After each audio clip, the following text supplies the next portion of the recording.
Hello विद्यार्थी मित्रांनो, मी सहाय्यक प्राध्यापक डॉक्टर वेद जाधव, पदव्युत्तर वाणिज्य व व्यवस्थापन विभाग, पीपल्स कॉलेज नांदेड, आपल्यासाठी आजच्या या तासामध्ये घेऊन येत आहे विषय फंडामेंटल ऑफ बिझनेस कम्युनिकेशन, अर्थात पायाभूत व्यावसायिक संदेशवहन. यामध्ये आपण सेकंड टॉपिक बघणार आहोत, कॉर्पोरेट कम्युनिकेशन अर्थात प्रमंडळ संदेशवहन. या प्रकरणाला आपण यापूर्वीच सुरुवात केलेली आहे. आजच्या या सत्रामध्ये आपण या ठिकाणी पाहणार आहोत कंटेंट सेमिनार अर्थात चर्चासत्र किंवा त्यास आपण परिसंवाद असंही संबोधतो.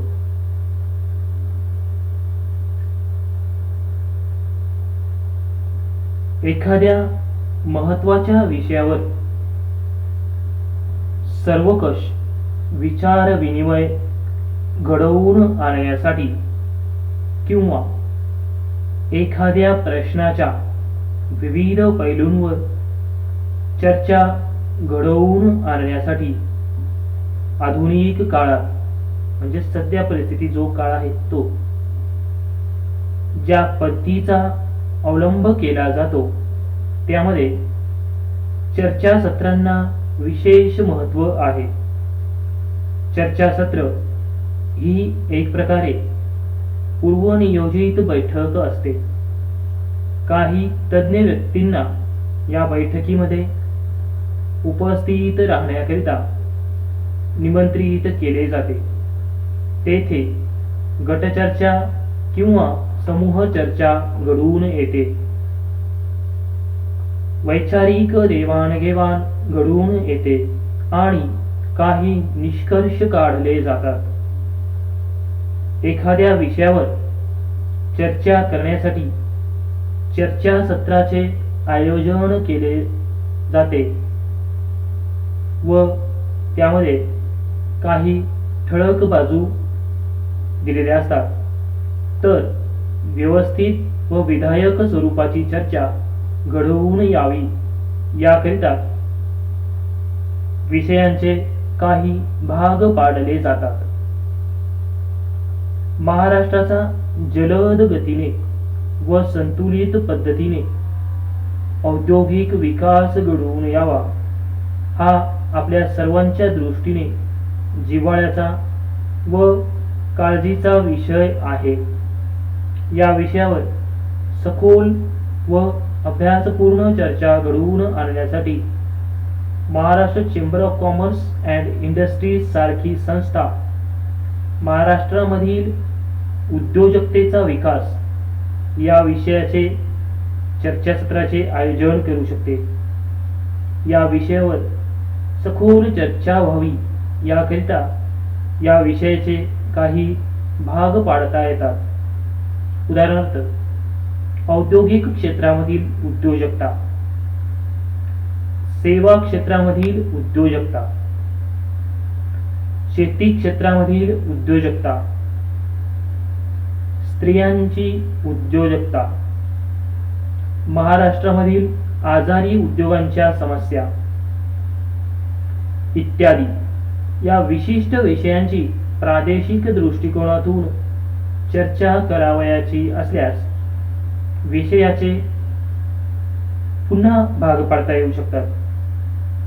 जसे की कोकणमध्ये उद्योजकतेचा विकास, मराठवाड्यामध्ये उद्योजकतेचा विकास, विदर्भामध्ये उद्योजकतेचा विकास इत्यादी विषयाचे किती व कोणते भाग असावेत हा निर्णय आयोजक घेऊ शकतात. चर्चासत्रामध्ये विशिष्ट विषयावर विशेषज्ञांची मते ऐकता यावीत, चर्चेची पातळी वरची राहावी व उपस्थितांचे उद्बोधन व्हावे याकरिता काही विशेषज्ञांना मुद्दामहून निमंत्रित केले जाते. या विशेषज्ञांना विशिष्ट विषयांवर निबंध लिहिण्याची विनंती केली जाते. चर्चासत्रामध्ये उपस्थित राहण्यासाठी ज्या व्यक्तींना निमंत्रित केले जाते त्या व्यक्तींना सुद्धा विषयाच्या विविध पैलूंवर निबंध लिहिण्याची विनंती केली जाते. चर्चासत्रामध्ये एका विषयाच्या वेगवेगळ्या पैलूंवर चर्चा करावयाची असल्यास चर्चासत्रामध्ये उपस्थित असणाऱ्या व्यक्तींचे आवश्यकतेनुसार 2, 3 किंवा 4 असे गट केले जातात.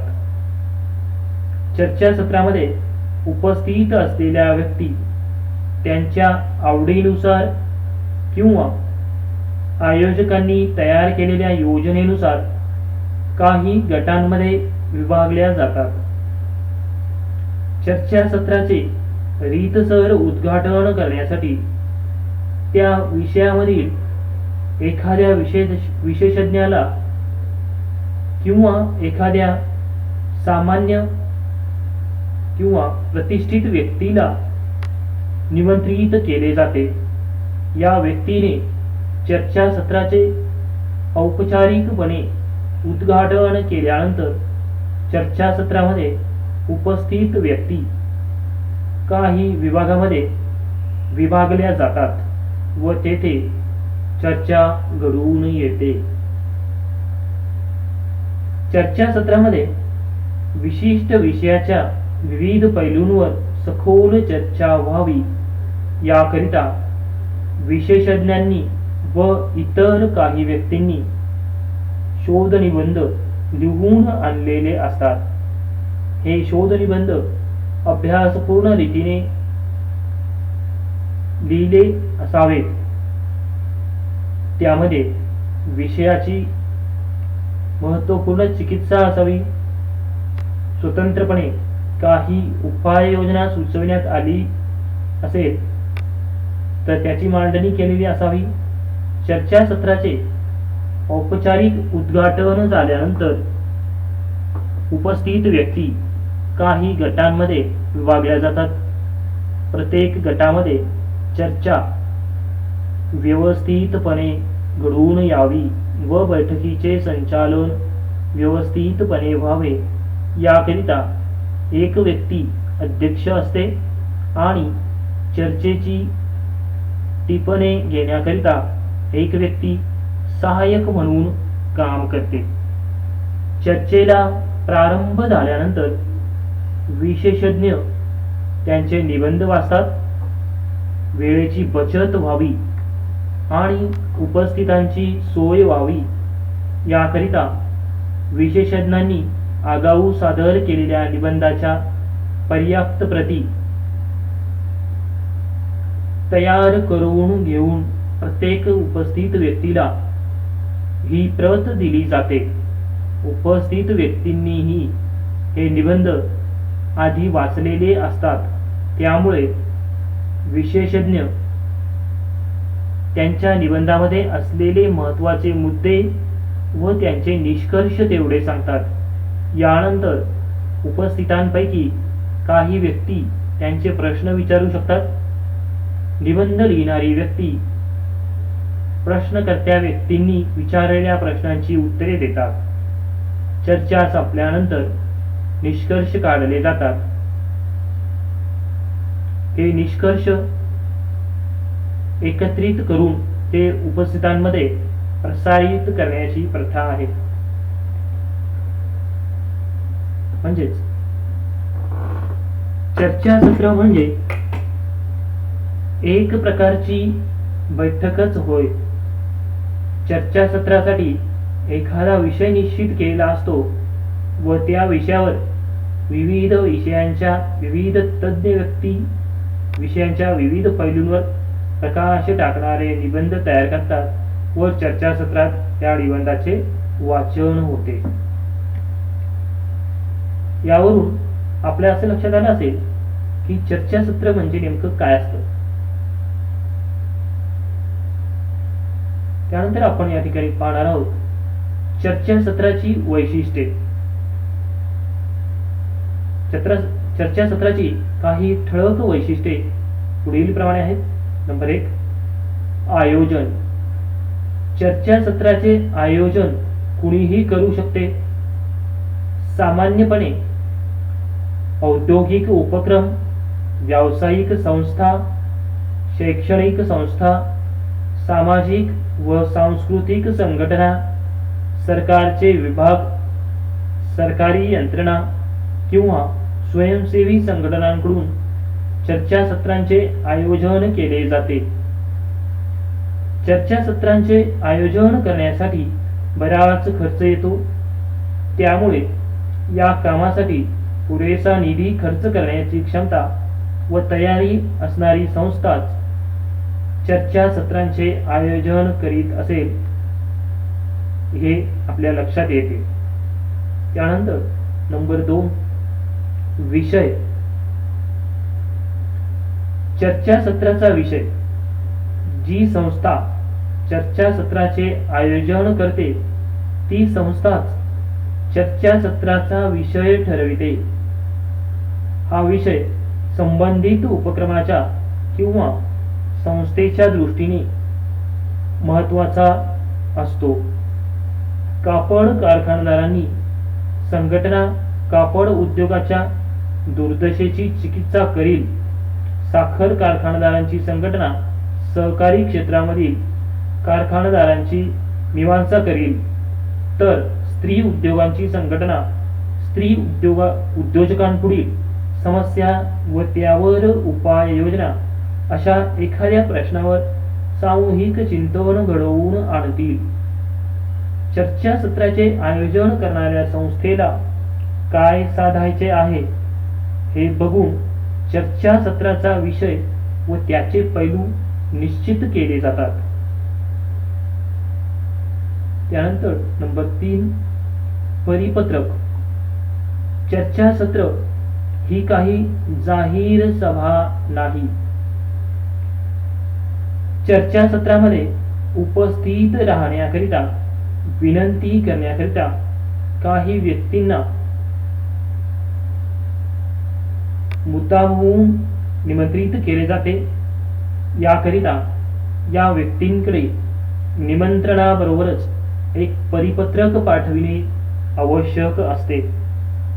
या परिपत्रकामध्ये चर्चासत्राच्या आयोजनामागील उद्दिष्ट, तारीख, ठिकाण, वेळ, निबंध पाठविण्याची तारीख, निबंध अर्थात शोध निबंध, सदस्यत्व शुल्क इत्यादी माहिती दिली जाते. त्यानंतर नंबर 4, निमंत्रित व्यक्तींनाच चर्चासत्रामध्ये सहभागी होता येते किंवा त्या प्रसंगी उपस्थित राहता येते. चर्चासत्रामध्ये उपस्थित राहणाऱ्या व्यक्ती सामान्यपणे पुढील प्रकारच्या असतात. चर्चासत्राकरिता मुद्दाम शोधनिबंध तयार केलेल्या व्यक्ती,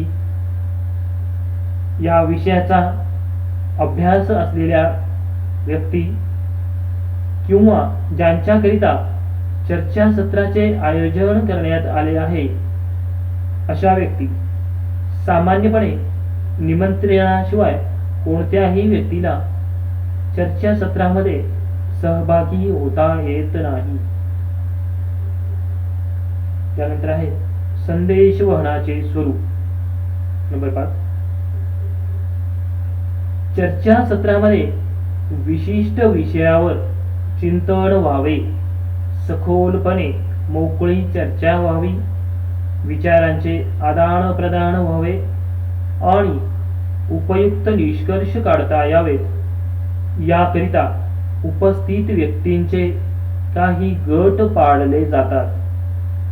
प्रत्येक गटामध्ये काही मोजक्या व्यक्ती समाविष्ट असतात. एक व्यक्ती अध्यक्ष या नात्याने चर्चेचे संचालन करते, तर दुसरी व्यक्ती सचिव या नात्याने कार्यवाहीची नोंद घेते.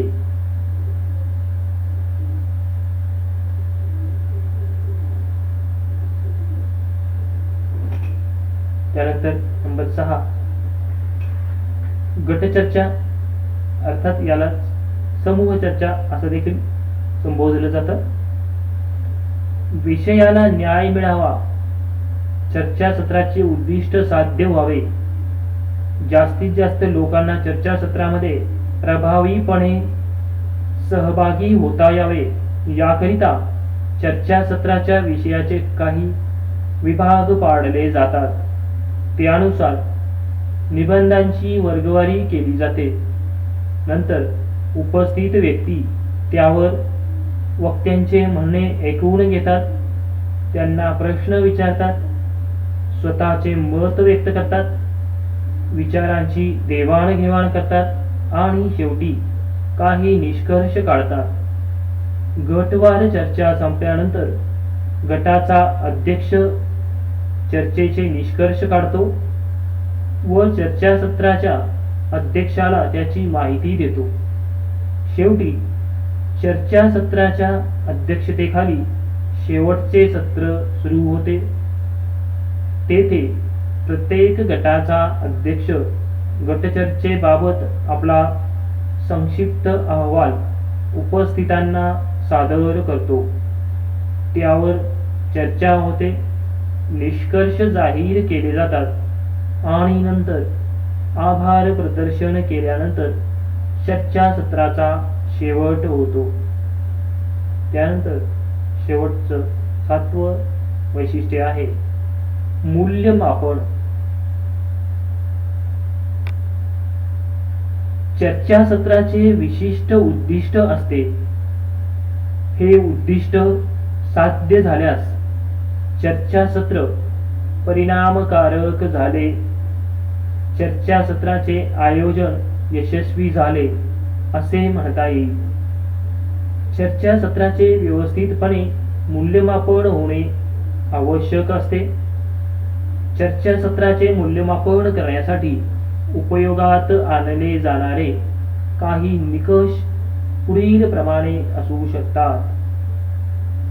उदाहरणार्थ, चर्चासत्रामध्ये सहभागी झालेल्या व्यक्तींची संख्या व त्यांचा सहभाग, विशेषज्ञाचा सहभाग व त्यांचे योगदान, चर्चासत्रामधील वातावरण, तेथे करण्यात आलेल्या चर्चेचा स्तर व चर्चेचे निष्कर्ष, चर्चासत्राचे कार्यक्षम आयोजन इत्यादी. यावरून आपल्या असं लक्षात आलेलं आहे की चर्चासत्र म्हणजे काय असतं.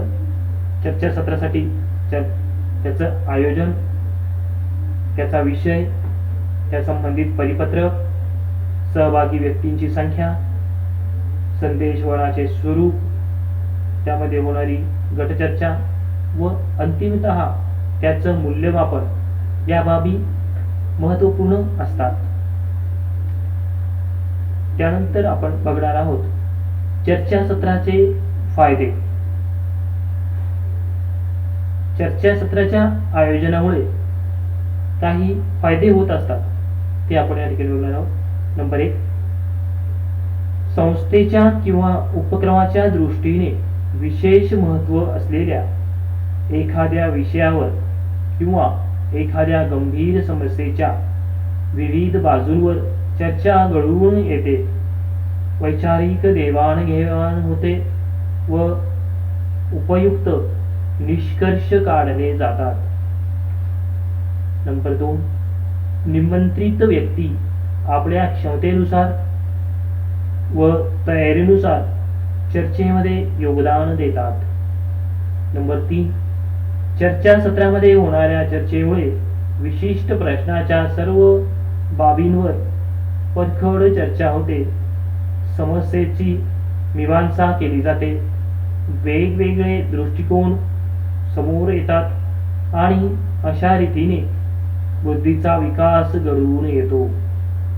नंबर 4, चर्चासत्राच्या निमित्ताने प्रख्यात विशेषज्ञ आणि सामान्य प्रतिनिधी एकत्र येतात, परस्परांची मते जाणून घेतात आणि दुर्लभ असा बौद्धिक आनंद सामान्य व्यक्ती त्या ठिकाणी अनुभवतात. त्यानंतर आपण पाहणार आहोत चर्चासत्राच्या काही मर्यादा असतात, त्या आपण या ठिकाणी बघूयात कोणत्या मर्यादा असतात. नंबर 1, व्यावसायिक व औद्योगिक उपक्रमांना सामान्यपणे चर्चासत्रांचे आयोजन करण्याची कधीच गरज जाणवत नाही. सेवाभावी संघटना, सामाजिक संघटना, शैक्षणिक संघटना प्रसंग विशेष चर्चासत्रांचे आयोजन करतात. मात्र त्या आयोजनामधून काही निष्पन्न होत नाही जे सामान्य व्यक्तीला उपयुक्त ठरेल. ते जे आयोजन करतात ते त्यांच्या पुरतच मर्यादित असतं. नंबर 2, चर्चासत्रांचे स्वरूपच असे आहे की त्यामध्ये सहभागी झालेल्या प्रतिनिधींची संख्या अल्प असल्यास किंवा प्रसंगविशेषी प्रतिनिधींची संख्या मोठी असल्यास या दोन्ही प्रकारच्या स्थितीमध्ये चर्चासत्राचे उद्दिष्ट साध्य होताना दिसून येत नाही. नंबर 3, अनेकदा चर्चासत्रांमध्ये सादर करण्यात येणारे निबंध अत्यंत सुमार दर्जाचे असतात. प्रतिनिधींची बौद्धिक कुवत क्षमता अल्प असते आणि उपस्थित व्यक्तींपैकी बहुतेक व्यक्ती त्यांच्या सहभागाबद्दल गंभीर नसतात. त्यानंतर शेवटची मर्यादा आपण या ठिकाणी पाहणार आहोत. चर्चासत्रांचे आयोजन केल्यामुळे काही काळापर्यंत एखाद्या विषयावर वैचारिक देवाणघेवाण होते. मात्र व्यवसायामधील वास्तविकता विचारात घेतल्यास ही चर्चा व हे निष्कर्ष निष्फळ असल्याचे जाणवते. व्यवसायाच्या प्रगतीकरता त्याचे विशेष काहीही योगदान नसते हे आपणास त्या ठिकाणी लक्षात येते.